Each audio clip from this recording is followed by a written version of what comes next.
Hi, this is Brittany with Lectin Free Kitchen. We are talking today about heart health.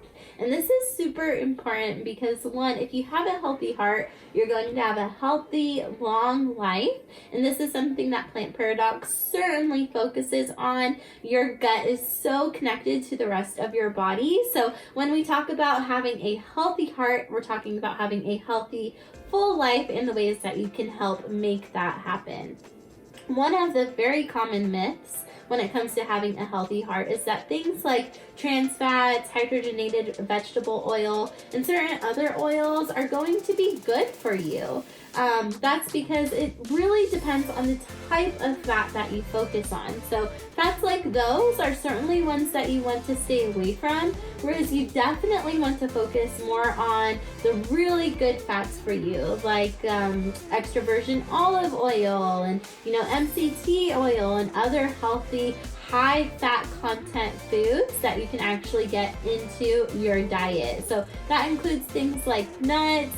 You can do eggs, certain things like that are going to actually bring in those good types of oils for you, like coconut oil or avocado oil. Really great substitutions that you can do compared to the vegetable oil and canola oil and a lot of the other unhealthy oils that are very common in the traditional American diet.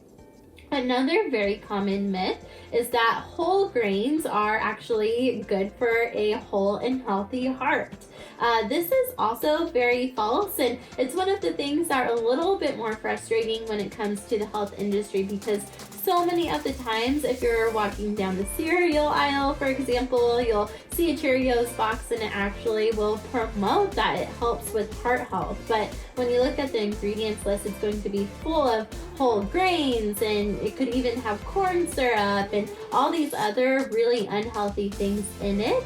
The same goes for brown rice and really healthy promoted breads that are actually quite full of sugars and lectins and nuts and seeds that you should not be eating. Those are all going to be things that are not good for your heart. Those are things you want to stay away from. However, there are certainly other healthy alternatives to your whole grains. You can have, your own sourdough bread or things made with cassava flour. There are many other alternatives out there. If you're looking for something like that, I do recommend sticking with white rice, which is very popular in China and Japan. They don't have brown rice, they have white rice. You can do that. There are also other alternatives out there in your local grocery stores that you can actually use instead of those really unhealthy whole grain cereals and such.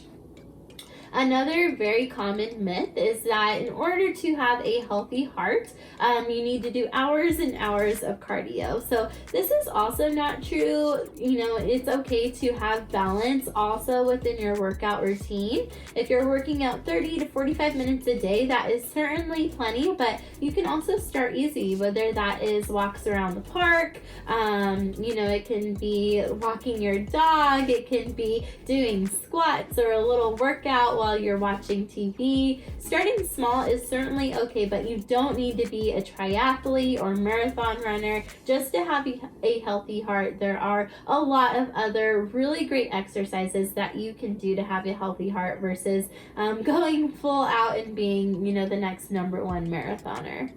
Another very common myth when it comes to your heart is that when it comes to your cholesterol, you are not what you eat. So eggs are high in cholesterol, but it is certainly okay to eat those. Same with, fish like shrimp or sardines. Those are all high in cholesterol, but they are very good for you at the same time. So don't let that myth scare you from a lot of the healthy foods that are out there that can actually be very good for your heart and for your body.